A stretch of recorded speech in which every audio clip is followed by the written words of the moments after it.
Okay, so go ahead and, if you have a pocket, or you can go on your lap. Okay. What do you think? No pockets? No. Yeah, just don't fidget with it. If that cord rotates inside of that thing, it Leave can be a it static. on my lap. Okay. Okay, and then can I put this on your... Yep. And how high up do you need it? Right here. Let's see if it'll go right Yeah, there. that's spot. That way it won't be too intrusive on you. Hey, did you end up running into construction?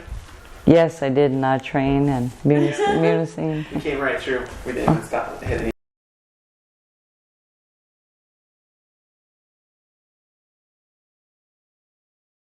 My name is Linda Ray Cobe. I went to Holy Childhood School in Harbor Springs in 1964 and 65. I went 1 year, first grade. Could you please tell us your parents' names? My father is Frank Brunk and my mother is Carol Antone. They're both deceased. Can you tell us a little bit about who they were? My father was Ojibwa and my mother was Oneida. Do you have any siblings? I had 2 brothers and 2 older brothers and 2 younger sisters who also attended Harbor Springs. Where's your family from? They're from Waters Meet, Michigan. And what was your family like growing up? Well, my biological family, I only got to live with them until first grade. I went to Harbor Springs and then my parents broke up and then my sister and I got adopted out to a white family. Okay, so let's talk about before you went to Harbor Springs and what you remember with your biological parents. What was it like at that time? Okay. What do you remember? I was born in Phelps, Wisconsin, which is just outside of Waters Meet, and we lived just outside of town, and we were very poor, like my uncle and my aunt who lived not too far from us, and we didn't have any electricity or running water. We carried our water, and we had kerosene lanterns and potbelly stove. And what was your family like at the time in terms of being religious or traditional? What kind of rules did you have? What was your family structure like? My father's side of the family was really traditional. I don't know much, hardly anything about my mother's side, because when she got together with my dad, she pretty much moved up from Green Bay and lived amongst the Ojibwa community there. And what was your family structure like? Was your father the leader of the family? Your mother? What kind of rules did you have? What was your family like? Did you spend a lot of time together?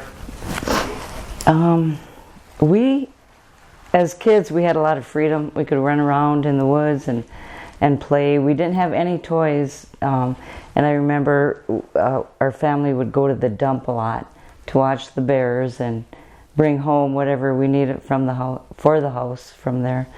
I remember they hauled home a couch from the dump, which my sister and my brothers, we slept on. And my parents, the house was more like a shack, and my parents had their bedroom. We slept on the couch, and then my aunt, she had quite a few boys, they slept in the back room. And how old were you when you first went to the school? I was 5. You were 5 years old. I was 5, turning 6 in October. Okay, and what is your first memory of the school?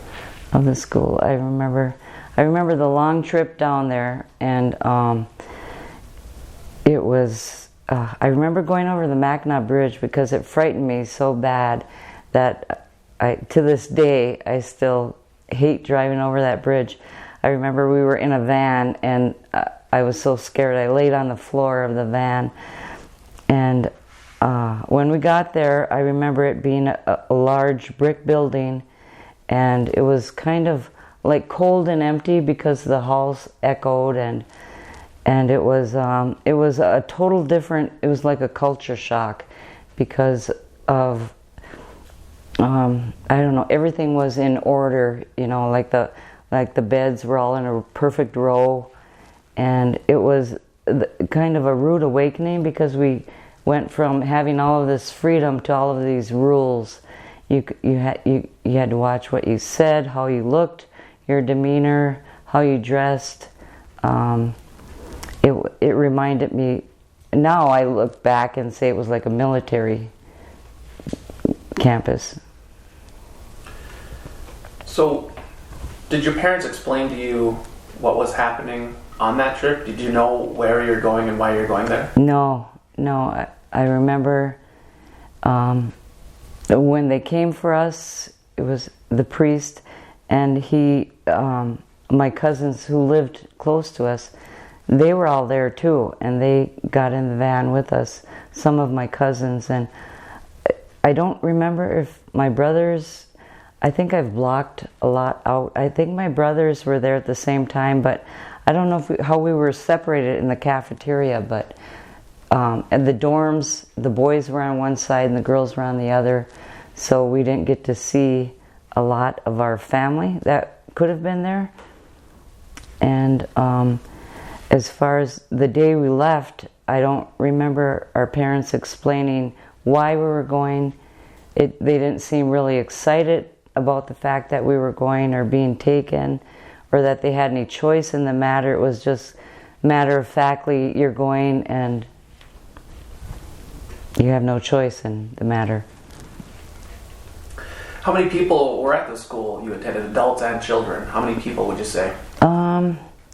Nuns, it seemed like the girls, when the boys were on one side and the girls were on the other, it was like the younger girls were separated from the older girls, and same with the boys.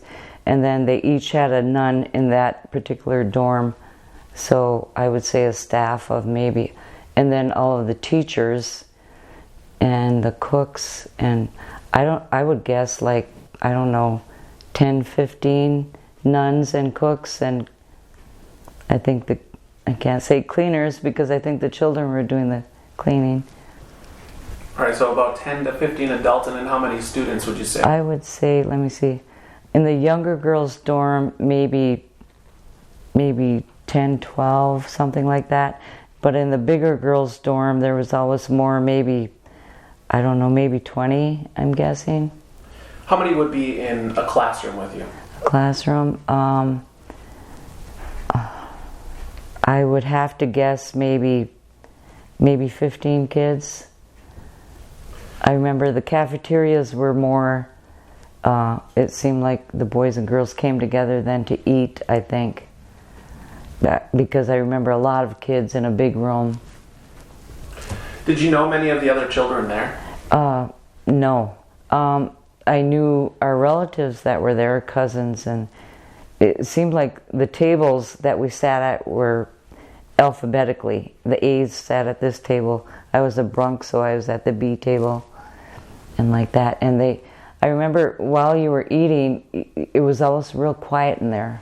You weren't allowed to talk while you were eating. And I remember getting slapped just for looking up and smiling at my relative across the table. And so the nun would walk back and forth and make sure we weren't laughing while we were eating or talking, and making sure we ate everything on our plate. They were really big about that you didn't waste any food, and that you would actually get punished if you didn't eat everything on your plate.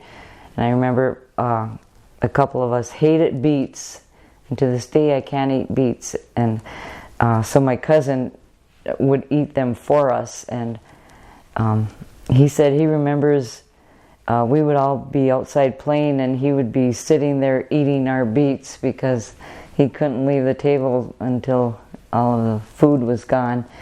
And I remember every morning it was cornmeal mush. I remember that too.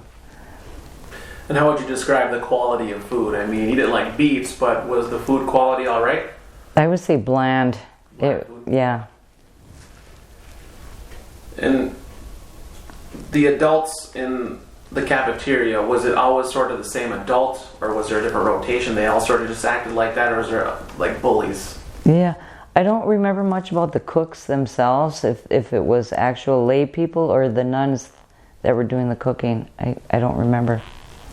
So when you look up and get smacked for looking up, would like that nun walking around, would that be the same nun you'd look out, like I'd seen you at lunch yesterday, or would they kind of rotate those duties? I think they rotate it because there would be different nuns outside at recess watching the kids. And I remember when we did go out for recess, I remember a fence being around the school and we weren't allowed to go by the fence. So, do you believe that the adults cared about your future? The adults there, the nuns and priests? No, I got the impression they didn't, because they were really cruel and there wasn't any love from them. And I just remember it being such a lonesome time and thinking it was like we would never get out of there and get to go back home. That's what it seemed like. And I remember at night hearing the other kids cry, and but they'd have to cry real softly so they wouldn't get beaten or punished for crying and keeping the other kids awake. Were there any adults there that you could trust? No, I didn't know of any. I think they all acted the same. They seemed like they didn't really like kids, like that many, supervising that many kids was driving them over the edge, and they were taking out that frustration on the kids. And what they would yell and say and scream at us was almost demeaning, and like we could never amount to anything.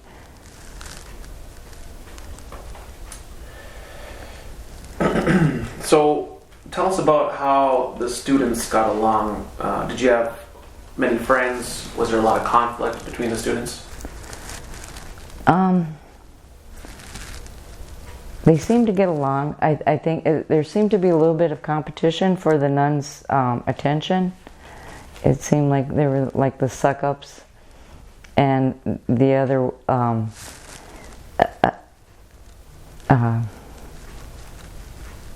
yeah, I would have to say a little bit of a competitive atmosphere. And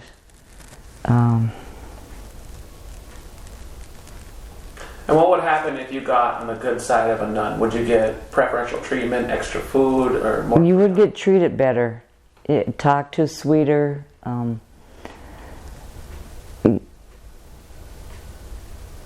I think you got more privileges and less punishments. I think, yeah, I totally got that impression. All right, so you wake up, it's a typical school day.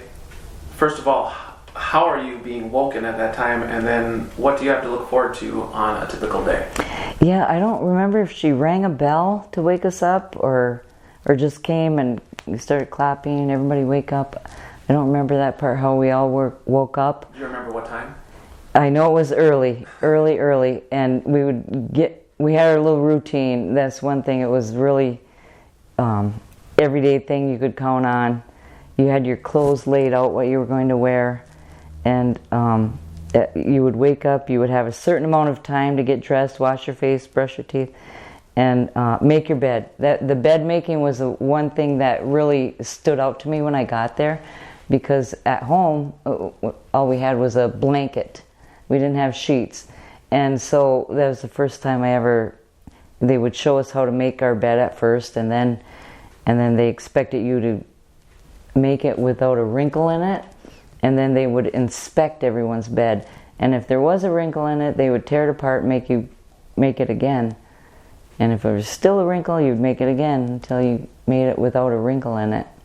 And you would have to have your hospital corners on the end of the bed. So then what would happen throughout the rest of the day? Like what kind of things would you do on a typical day? So after getting ready for school, we would line up, and then we would march over to the church and attend church every morning before we'd go over to school. And what was that like? Church? Church, yeah.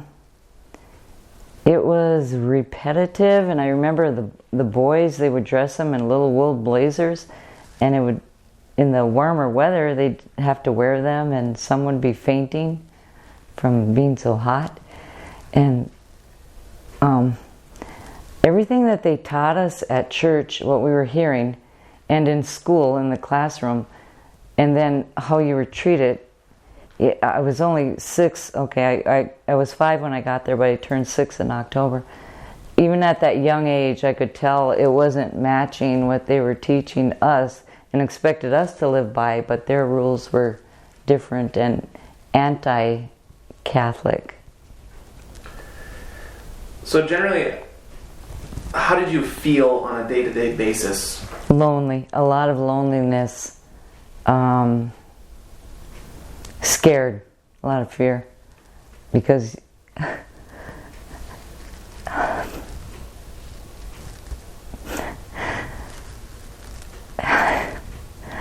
you never knew.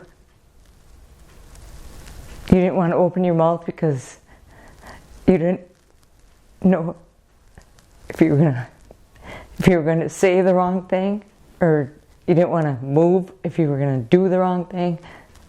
And just hearing the other kids cry and get beat, and crying for their parents at night and their family, and that it just sticks with you.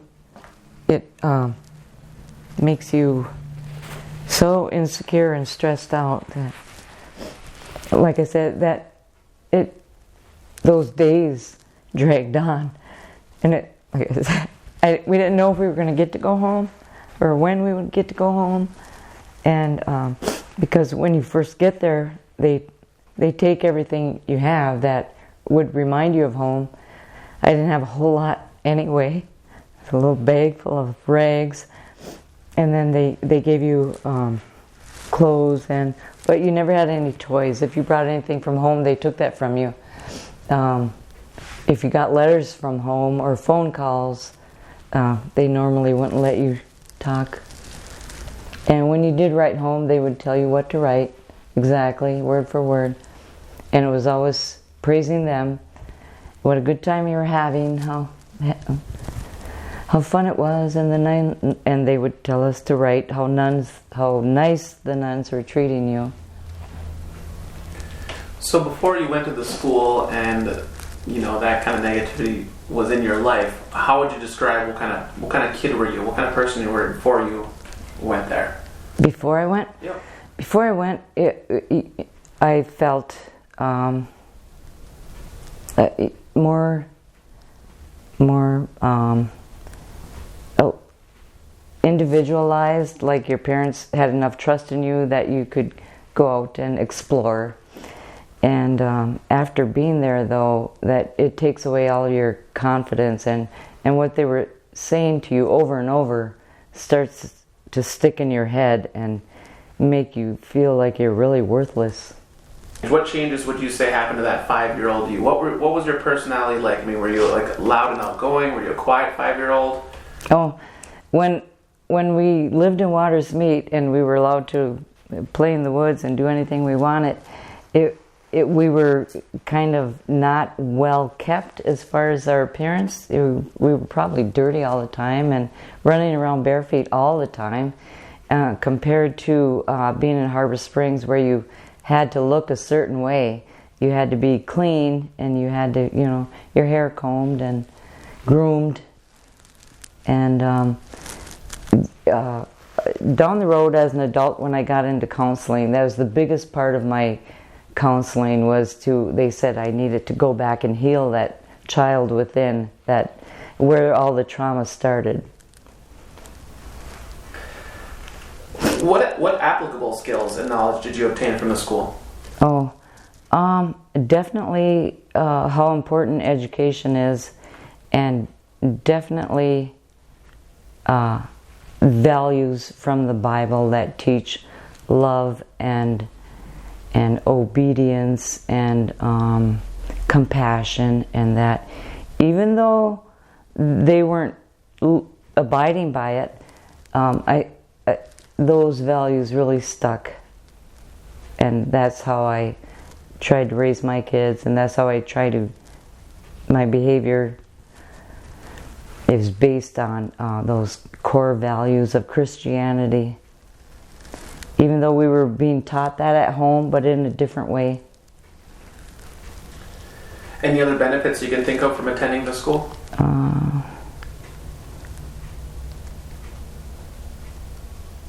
Benefits. I guess I would have to say the mistreatment and the mistreatment. I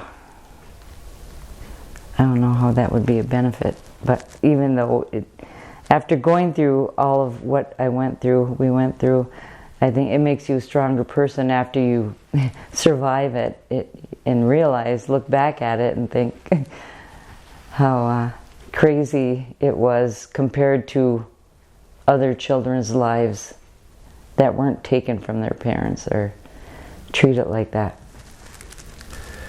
What did you do for fun at the school? I guess recess was the fun time when we got to run around and mix a little with the other kids.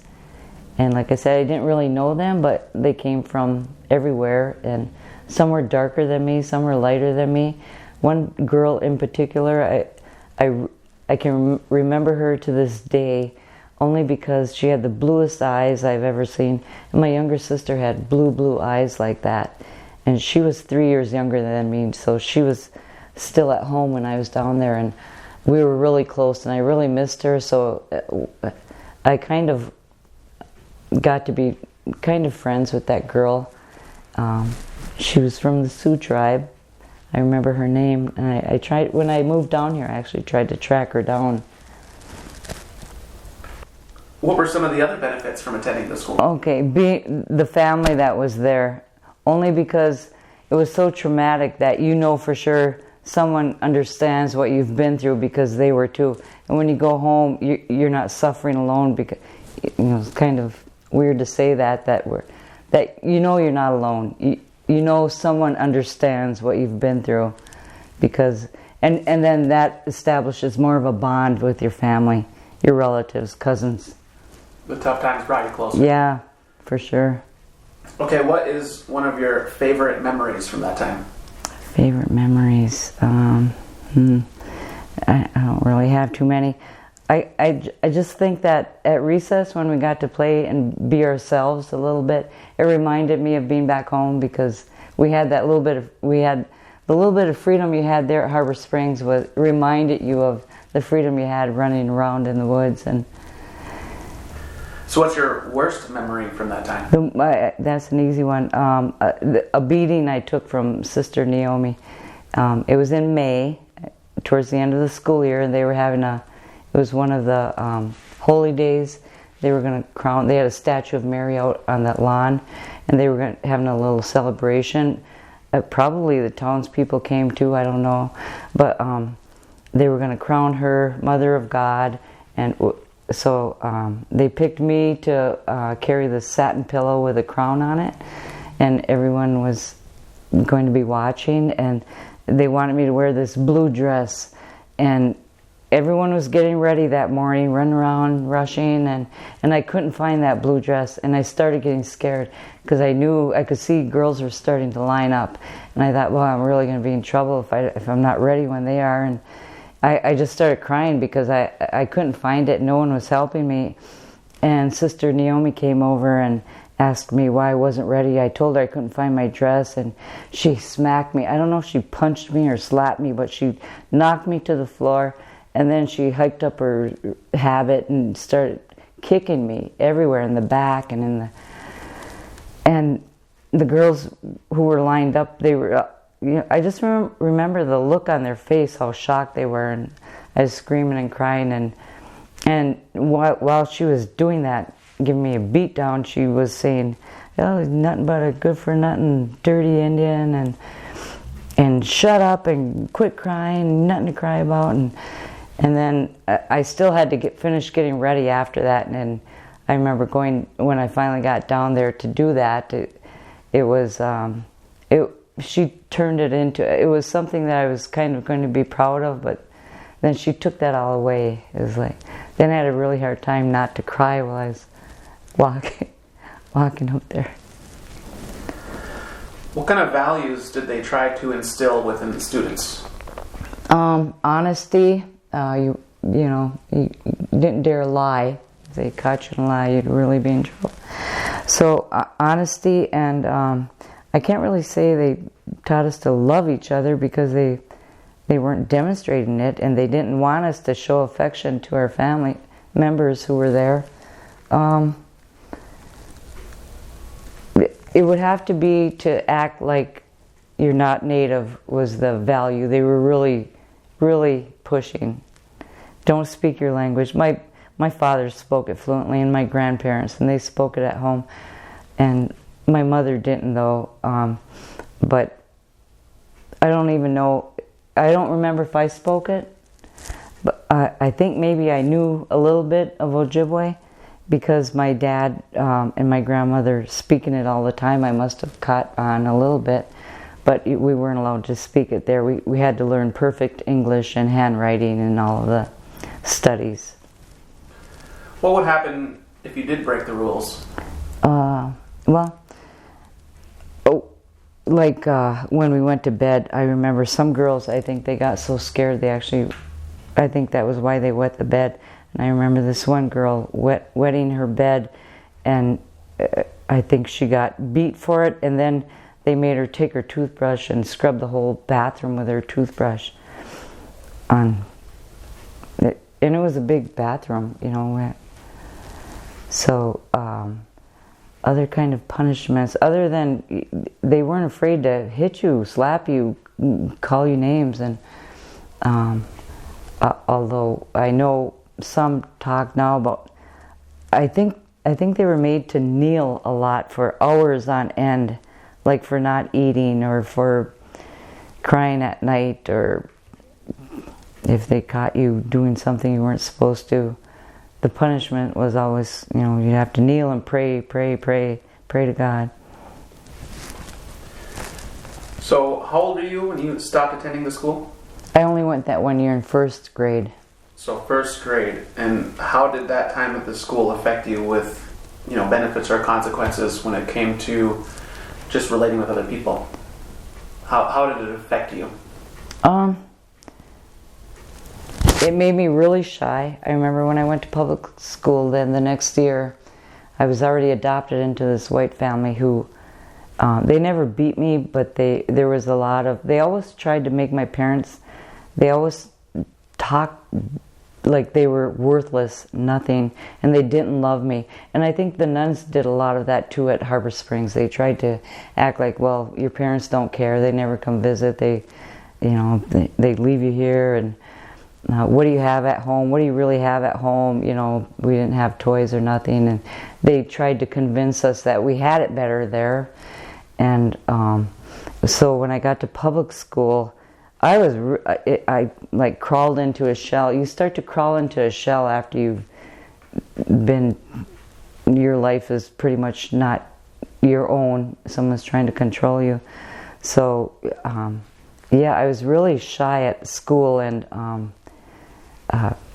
that's the biggest thing I remember. I didn't want to be called on. I would try and hide behind the person I was sitting behind, or hide behind my book, or never raise my hand, and I didn't want to be called on because I just thought I would be made fun of. That really stuck with me. So let's back up a little bit and talk about the adoption. Did your adoption correlate at all with you going to the school and anything like that? Like, did your adopted family come there for you, or how did that all work out? After my parents split up, there was a lot of alcoholism, and my dad was a wife beater, and he beat my mother really bad. And we've seen a lot of violence at home, not just with them, between the other relatives when they'd get drinking and fighting. And it wasn't, like I wrote in my book too, my dad told my mother, if she didn't come home right now, and we all lived close together, our relatives, uncles and aunts, and he wanted her to go home, and he said if she didn't come home right now, she wouldn't have a home to come home to. And he burnt her little shack down. He burnt it down. And so I remember the last beating she got from him, or one of the last, knocked her out on the floor. She was out cold, and he still kept beating on her. And all those kids were crying and screaming, and he took his belt off, and he was hitting her with his belt and told us to shut up or we were going to get it. And there's blood all over the floor. And that's when she got her brothers, I think, came and got her and helped move her out. And she took the youngest baby, my youngest sister, and left my other sister and me and my 2 older brothers with my dad. And she moved to Milwaukee, and that's when they had the relocation program, and they helped get her set up in Milwaukee and get a job. And she ended up pretty much living there most of her life. But she was nursing the baby, that's why she took Tony. And so shortly after that, after I'd done 1 year in Harbor Springs, Celia, I was 6 then when I came home. My sister was 3 years younger. And there was a foster family that came from Berga. And they said, I don't know how, someone got a hold of them and said, I know this family, he's poor, he can't take care of his kids, and you might be able to get them girls, and the mother's gone. And so I think that lady was taking in foster kids, so she came and she brought my dad some beer, 6-pack, 12-pack, whatever it was. And she said, I know you're having a hard time, I can take these kids and take care of them for you. And it was kind of like it was kind of like sending us to boarding school, like he thought he didn't have much say in the matter. And because he was poor, he probably thought that he didn't want to end up in jail for neglect of his kids. So they put us both in the car, and then I started crying because I didn't want to go. And so my sister went off to Berga. And then that family knew another family that ended up adopting me. And they told her that, oh, there's still a girl there. Take him some beer. He'll probably let you have her. So that's what she did. She brought my dad some beer and said, oh, we can take care of your daughter and give her a good life. And then they told me I would be in the same town as my sister. So then I wanted to go, so I left. And then recently when I told my story in Waters Meet, one of the elders who knew my dad said that after we left, he said that they told him it would probably only be for a year, and that and he said we just never came back, and he said, I have nothing, my wife's gone, my kids are gone, and it was really hard for him. And so they, like I said, they made it sound like, oh, your dad's a drunk, your mother's a whore, they can't take care of you, they don't love you, and didn't want me to have anything to do with my culture. My uncle had moved to Berga, and that was my only connection to my biological family. And so when my brothers would hitchhike up to see their cousins, they would tell us in school, oh, your brothers are up.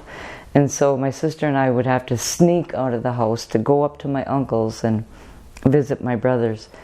And then they didn't really want my mother, my biological mother, told my adopted mother that, I remember them meeting, I was real young, about 7 or 8. They met at Bass Lake, and we were playing while they were talking, and she must have told her that she would never interfere in my upbringing as long as they treated me good. And so we never heard from her till we were like 18. And then same with my father. He just stayed away. He probably thought they would try and get him arrested or whatever. And the White family was kind of like my first marriage. Later, when you marry a non-native, they don't know the native culture of that, so they're scared of Indians, like they don't know what they're going to do. And so my adopted family was like that. They didn't want me to have anything to do with my relatives. They thought they were going to come steal me and take me back to Waters Meet, and so they really discouraged any relationship with them, and so my parents didn't write or call or anything. So that they ended up, my sister was in another foster home that quit taking care of kids, so the family I was with adopted her, and then I was 12 then, so then we got to be raised together. But I had another alcoholic father that turned into a sexual abuser for both of us, that went on for years, and we always thought that our parents would get their act together and come back and get their kids, and that we would be a family again, but that never happened. How do you describe yourself today? What kind of person are you today, would you say? I'm definitely rough around the edges. I'm somewhat cynical. I'm more independent but stronger, and I feel like I had this drive in me all through school, and because of what we went through, I wanted to one day go to college and become a professional and give back to my reservation or Native people something to help them, because I knew what they had been through. I knew what they lost, because we lost it all. We lost our language, we lost our ceremonies, we lost our siblings, our family, we lost everything. Just like my dad had said, he lost everything. We lost everything too. And now I feel stronger because we're in the position to get it all back. You can get your language, start speaking your language again. You can grow your hair long, grow long braid. I was going to say beard, but usually natives can't grow beards. But and your culture, you can get your culture back, and that sense of belonging. You can get your family back. And one of the things that we missed out on was not knowing our family. And I still have cousins today that I've just been introduced to, that I didn't know I had, that I didn't know I was related to. How do you think you'd be different today if you had not attended that school? Probably real similar, because the white family kind of took my culture too, and I had to fight to get it back. And because when you come back then and you have that eagerness to learn, then people think, oh, like you're a snob or something because you don't know your language, or they don't see you at powwows, or you don't put your tobacco down, you don't know what that's all about. So they think they think you're too good for them, better than them.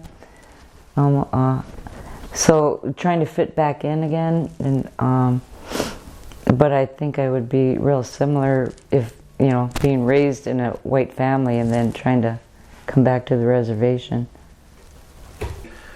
Why is it important that these stories be told? Oh God, for healing.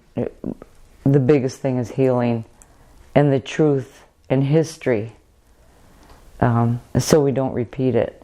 But I was triggered when the last administration was breaking up the immigrant families, putting them in cages, and what they were going through. And then who knows if those kids will ever be reunited with their parents. And with the state of politics today, of one party not wanting to tell the truth about how they treated natives, what the governmental policies were, or even what they did to blacks. If they erase that from history, the trauma will go on and on. We need to heal.